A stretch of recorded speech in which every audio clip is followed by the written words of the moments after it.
Esta es una nueva emisión de TVC4 Noticias, el informativo diario de Comarca TV, comprometido con la verdad.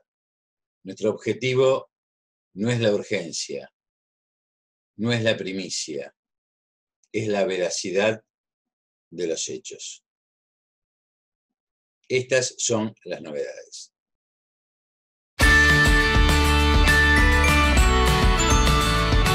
$750.000 millones para un fondo de recuperación por el coronavirus. La Comisión Europea propone destinar a los estados de la Unión Europea fondos por $750.000 millones para hacerse cargo, afrontar la crisis económica derivada de la pandemia del coronavirus.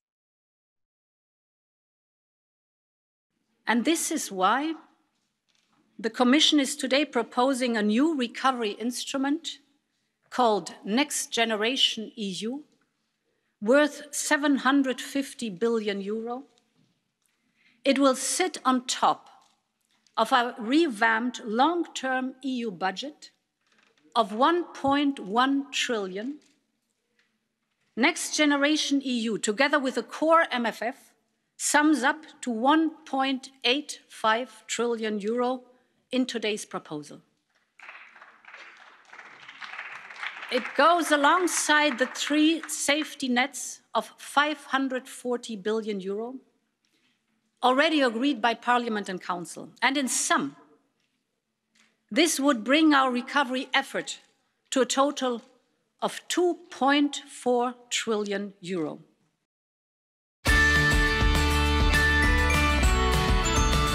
El Ministerio de Salud de la Nación, el 27 de mayo, informó que 2 personas fallecieron desde el último parte brindado anteriormente por esa cartera, lo que eleva a 492 la cantidad de muertos a causa del coronavirus desde la llegada de la pandemia a la Argentina. 13.228 son los casos confirmados en la República Argentina, 600 casos en las últimas 24 horas. De estos últimos casos, el 54% en la Ciudad Autónoma de Buenos Aires, el 39% en la provincia de Buenos Aires. 14 son las provincias que no han presentado casos en las últimas 24 horas. 29,2 casos cada 100.000 habitantes es la tasa de incidencia. 51,1% afectando a varones, 48,9% afectando a las mujeres. 37 años, la edad mediana de los casos confirmados. 492 son las personas fallecidas en nuestro país, 3,7% la tasa de letalidad y 10,6 casos por millón de habitantes la tasa de mortalidad general por coronavirus. En este caso, 58,7% de las personas fallecidas son varones y el 41,3% son mujeres. La edad mediana de los casos fallecidos es de 75 años. 250 son las personas con diagnóstico confirmado de coronavirus internadas en terapia intensiva, 4.349 las personas que se han recuperado, más de 3.000 test por millón de habitantes y 3,7% la letalidad. En relación al porcentaje de positividad promedio de todos estos días, desde que empezó la pandemia, desde que transitamos estas situaciones, del 11,35%. Cuando analizamos el porcentaje de positividad del día de ayer, asciende a 22,91. Ese porcentaje de positividad es a expensas de Ciudad de Buenos Aires y Provincia de Buenos Aires, especialmente el área metropolitana. En el día de ayer, de los 600 nuevos casos confirmados, el 93% corresponden a Cava y Provincia de Buenos Aires. Y en relación al porcentaje de positividad, la Ciudad de Buenos Aires presenta un porcentaje de positividad de 41,6% y el área metropolitana de la provincia de Buenos Aires 22,1%. El resto del país tiene un porcentaje de positividad de 6,7%. Esto muestra lo que venimos diciendo, más del 85% de los departamentos del país se encuentran en una situación favorable, en una reapertura programada, con un monitoreo estricto epidemiológico, una vigilancia epidemiológica sensible posible para dar respuesta oportuna y en el área metropolitana necesitamos intensificar las acciones de detección precoz, de aislamiento, de cuidado a las personas que tengan confirmado el coronavirus. En esta situación epidemiológica, nuestro sistema de salud desde el primer día está trabajando muy fuerte en cada uno de los centros de salud públicos y privados de nuestro país para poder sensibilizar la vigilancia, y allí donde hay casos es que este dispositivo estratégico de testeo para coronavirus en territorio de Argentina, el detectar, se consolida como una estrategia complementaria para intensificar este testeo, esta estrategia. Seguimos trabajando fuertemente para transformar este desafío en una oportunidad que seguramente quedará instalada como una fortaleza para favorecer el acceso a la salud en forma equitativa en todo el territorio del país. Comercios no esenciales volvieron a cerrar sus puertas en la ciudad autónoma de Buenos Aires. Gran acatamiento de la medida de cierre de algunos comercios no esenciales se pudo observar en las zonas neurálgicas de la ciudad de Buenos Aires, aunque también se vivieron episodios de confusión de parte de los comerciantes por las nuevas disposiciones del gobierno porteño en el marco de la nueva etapa de la cuarentena que ahora rige hasta el próximo 7 de junio. Sí, las restricciones de nuevo, ahora que hicieron peatonal la calle, pero bueno, a poco, nosotros vendíamos fotos, ahora estamos vendiendo tapabocas, no nos queda otra, tenemos que rebuscarla con algo. Nosotros lo que hacemos es un bien, se le llama de lujo, digamos, la foto que la hacen, viste, cuando necesitan, no digamos que es algo indispensable para vivir, así que bueno, vamos con los tapabocas, máscaras y eso para poder generar algo de plata, no queda otra. Y hay muchos que están complicados, por ejemplo los locales acá al lado que venden ropa y todo, están muy complicados, que no pueden abrir, que son la mayoría de acá. Pero bueno, hay que buscar la forma, o sea, de hacer envíos o algo para que la gente tampoco salga a la casa. Y muchos controles acá, por lo menos del comercio, o sea, vienen todos los días casi a controlar que estemos cumpliendo con todas las normas y todo, y también para entrar a Capital, que yo soy de zona oeste, por ejemplo, entrar a Capital, por lo menos tardas 2 horas entrar acá a trabajar. Que mantengan la distancia social, que haya en los locales que estén abiertos la cantidad permitida de gente, y no mucho más. O sea, que la gente tenga un poco de responsabilidad y que podamos salir de esto entre todos, ¿no? Y todo lo que sea locales así muy concurridos como el shopping que tenés ahí está cerrado, solamente los locales de comidas, los esenciales, y eso, o sea, manteniendo el protocolo de seguridad. Acá, de las zonas que estuve dando vueltas, esta es la más concurrida, pero más que nada por la zona en sí, porque esta zona de Liniers es concurrida, pero hay gente en la calle, se ve, pero yo te digo, todos con su barbijo, manteniendo la distancia, no grupos de gente hablando cerca, y bueno, y lugares así como plazas y eso, todo cerrado. Cafiero y Ginés González García presentaron el nuevo servicio Telecovid. El jefe de gabinete, Santiago Cafiero, y el ministro de Salud, Ginés González García, presentaron el nuevo servicio Telecovid para hacer consultas con especialistas de forma remota. Periodismo de guerra. Una tradicional soldado del periodismo de guerra, la periodista Silvia Mercado, ahora desde Infobae, insiste en reclamar por las supuestas consecuencias económicas antes que la defensa de la vida tal cual está encarando el gobierno. Esto lo hizo en la conferencia de prensa que dio el presidente recientemente. Alberto Fernández le contestó con la firmeza que la nación y todos nos merecemos. Escuchémoslo. Silvia Mercado de Infobae, ¿qué tal, presidente? Buenas noches. No te veía. Primero, sí, porque estaba ahí atrás de la tele. El gobernador Kicillof dijo que la aplicación Cuidar va a ser obligatoria en la provincia de Buenos Aires. Quisiera saber si la idea es que sea obligatoria en la nación, es decir, también en la ciudad de Buenos Aires.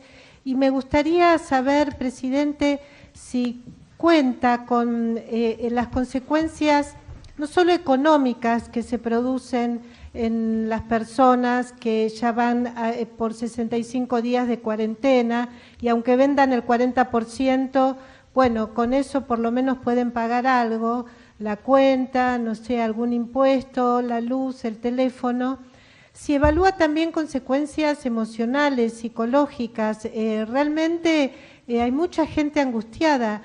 No tiene que ver con lo político, no me parece, por lo menos, tal vez en algún sector, no me parece.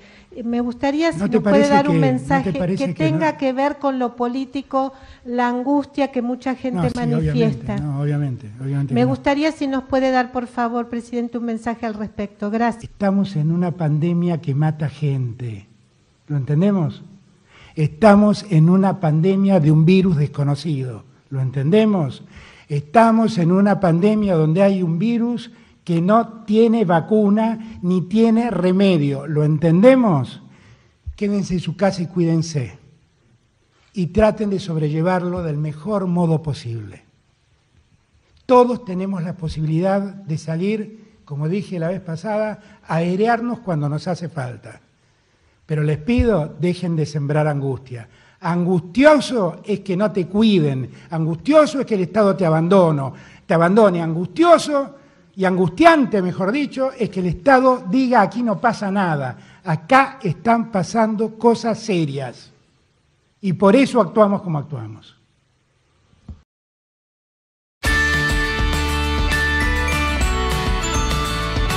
No te relajes, acordate, cuídate, cuídame, cuidémonos.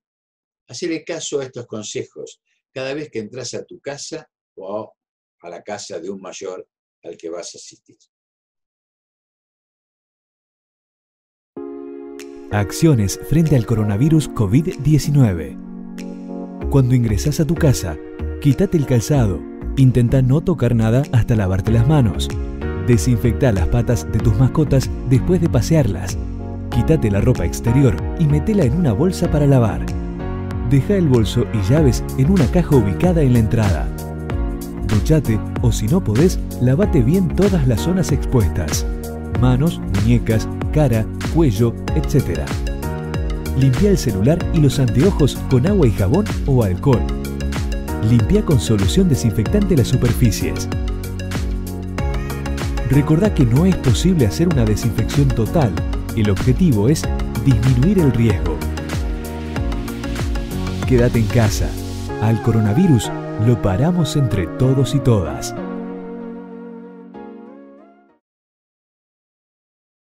El origen del coronavirus explicado. Cada vez que aparece un nuevo virus, aparecen con la misma velocidad las teorías conspirativas. Ahora bien, ¿es tan simple crear un virus en un laboratorio? ¿Cuál piensan los científicos que es el origen del SARS-CoV-2? En este video se aportan respuestas basadas en los trabajos científicos más importantes publicados y ha estado a cargo de científicos del CONICET su elaboración. Veámoslo. Junto con el coronavirus aparecieron también cientos de teorías conspirativas. Una de las más exitosas es la que dice que fue creado artificialmente en un laboratorio. La teoría surgió de algunos artículos que aparentaban ser científicos. Pero, ¿de dónde viene realmente el virus? Miremos de cerca. La clave para responder a esta pregunta está en la información genética del virus, o ARN. Es una especie de manual de instrucciones que define cómo es y cómo actúa un virus. Para rastrear el origen de un virus nuevo, es razonable siempre buscar a su antecesor. Para el CoV-2, el mejor candidato por ahora es uno que habita en murciélagos, con el que comparte el 96% de su genoma. Los virus nuevos emergen por mutaciones y recombinaciones de su material genético, o sea, por pequeños cambios que se producen cuando se multiplican o por su unión con otros virus. Como resultado de estas mutaciones es, por ejemplo, que tenemos una gripe diferente cada año. En los coronavirus, el éxito suele estar determinado por la proteína Spike, que es la que usan como llave para infectar nuestras células. Y por eso se observan allí muchas mutaciones. Si hay un pequeño cambio en el manual de instrucciones que hace a la proteína Spike más afín a los receptores de nuestras células, eso va a resultar importante para el éxito del virus. Quienes dicen que surgió en un laboratorio sostienen que hay dos partes del código genético de Spike que tienen que haber sido insertadas, porque no tienen antecedentes en ningún otro coronavirus. ni siquiera en el de los murciélagos. Pero los científicos tienen buenos argumentos para pensar que esos cambios se dieron naturalmente. El primero de estos cambios mejora mucho la capacidad de la proteína Spike de engancharse a los receptores de nuestras células. Aunque es verdad que en esa partecita es muy distinto del genoma de RADG13, es muy similar al de otro coronavirus, que se detectó en pangolines. De ahí que se hicieran tan famosos, porque podrían haber funcionado como intermediarios. El segundo cambio incrementa la capacidad del coronavirus de saltar de célula en célula. Aunque a nivel genético es distinto a todos los demás coronavirus, le permite hacer algo que ya se observó en muchos otros virus de origen animal como la influenza aviar. Digamos, está escrito con letras raras, pero dice básicamente lo mismo. Si las dos cosas que lo hacen único fueron en algún momento convenientes para otros virus, porque les permitieron una mayor replicación, es razonable pensar que hayan sido seleccionadas nuevamente ahora para el SARS-CoV-2. Así que por ahora se barajan dos posibilidades. O bien el antecesor de este coronavirus surgió en murciélagos, mutó en pangolines o alguna otra especie y de ahí saltó al humano, o bien el antecesor saltó de murciélago a humano y fue mutando en el paso de humano a humano hasta adquirir la forma que tiene hoy. Sea como sea, no hace falta recurrir a teorías conspirativas para explicar su origen. Y esto vale en general para siempre.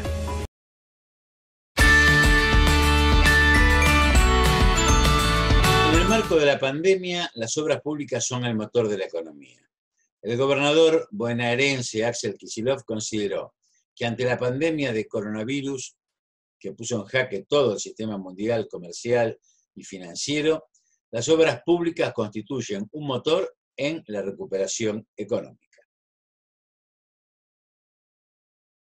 Hoy hacer obras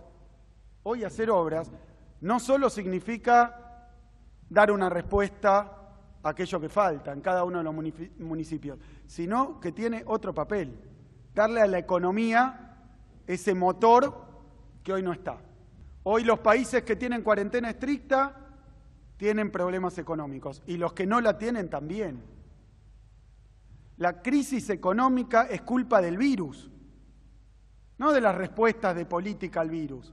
Después cada uno y en cada país se aborda de manera distinta, pero el problema, y se puede ver transversalmente en todos los países, lo mostraba Alberto, no es cuánto hemos hecho en términos de aislamiento, es que se ha puesto en jaque el sistema financiero internacional, se ha puesto en jaque el comercio internacional. ¿Cómo? ¿Qué país puede funcionar normalmente? No hay. La historia entera del capitalismo acerca de cómo se sale rápidamente de una crisis económica y financiera nos dice que es a través de la inversión pública.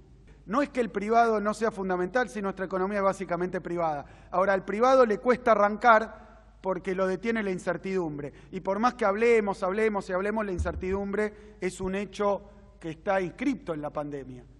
Entonces, ¿quién va a invertir si no sabe cuándo va a volver a vender, si no sabe cuándo se va a reactivar? Y ese es un problema que ha tenido la humanidad durante mucho tiempo, incluso previo al capitalismo. Y siempre es el gobierno y la comunidad organizada la que le da una respuesta. Por eso yo creo que hoy tiene un doble papel. Esto tiene un papel también, lo que está anunciando hoy el gobierno nacional, lo que estamos anunciando en la provincia, de poner a funcionar, siempre tomando todos los cuidados, ese motor del proceso económico que va a costar más que arranque de otra manera. Y después funciona solo. Pero ese arranque, esa señal, la tiene que dar el sector público. Por eso es tan importante todo lo que se ha anunciado hoy para la provincia de Buenos Aires, porque esto va a dar una señal también. La reactivación con los convenios que está firmando la Nación, con los convenios que coordinadamente está firmando la provincia también del FIM. Así que son dos programas, Agua más Trabajo, Cloaca más Trabajo, que responde a las dos cuestiones, a lo que la gente no tiene en términos de necesidades básicas y a lo que la gente no tiene en los barrios en términos de trabajo, las dos cosas juntas.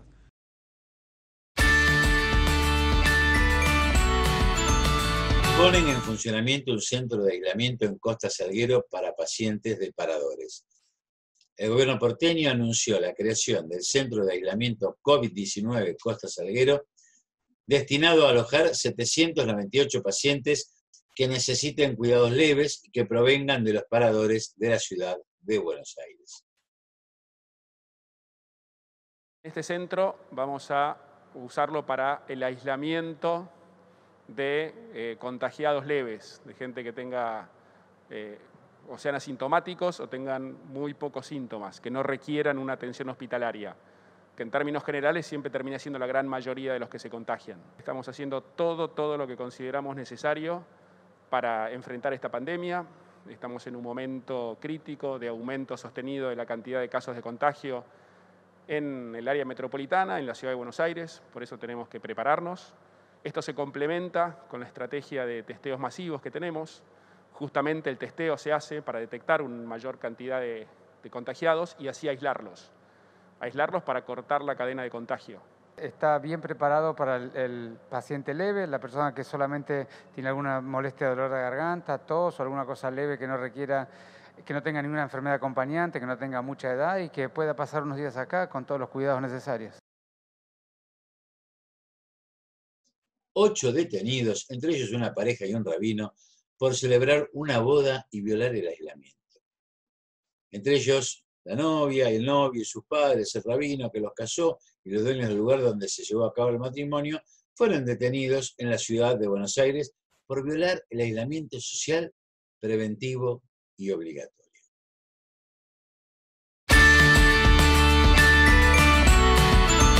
Músicos mendocinos lanzan campaña para detener la erradicación de olivares. Bajo el lema @Yo protejo los olivos, se lanzó en Mendoza a través de un video en el que participan diferentes artistas nacionales para así concientizar por la tala de olivares enteros en Mendoza y que están perjudicando seriamente a la actividad olivícola.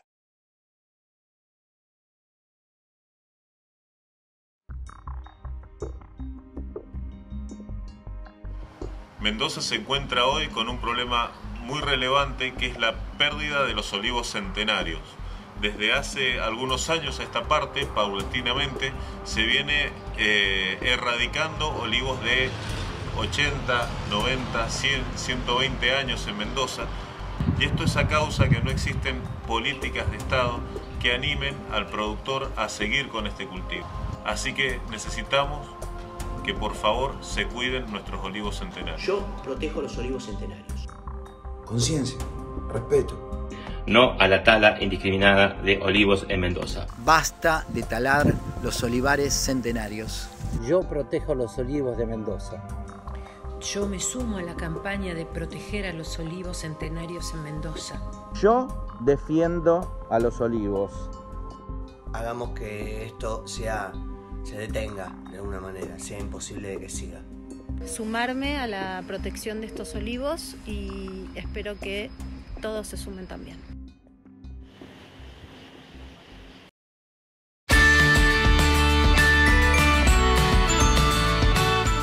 Y ahora damos lugar a los consejos del viejo profesor, inspirado en Gustavo Sirigliano, que con esa visión estratégica nos legó una mirada, un método, un conjunto de principios sin demasiada pretensión técnica, pero como un andador conceptual para ayudar a pensarnos a nosotros mismos y pensar la nueva forma de organización, la nueva forma de vida que nos merecemos, que necesitamos para salir del antiproyecto. Como venimos diciendo, este espacio fue pensado antes de la pandemia, pero la pandemia lo hizo más necesario que nunca, porque puso al desnudo tantas y tantas cosas que evidentemente tenemos que modificar.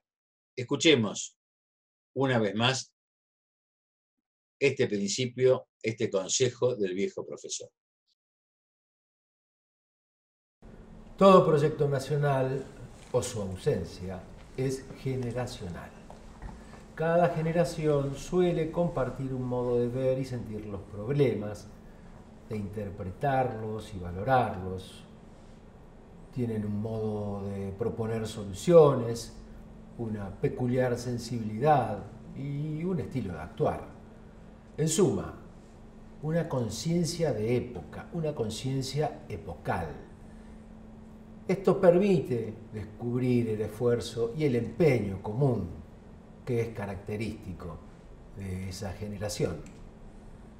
Y para su concreción, un proyecto nacional debe ser compartido por más de 2 generaciones. Porque el papel de cada generación dentro del proyecto nacional varía según el periodo de gestación o gestión en que se encuentre o bien le corresponda. Además, la conciencia epocal hace posible, sostiene y refuerza los sobreentendidos. Si no las aúna un proyecto nacional, las generaciones coexistentes se oponen. Si las aúna, se diferencian dentro del mismo proyecto nacional.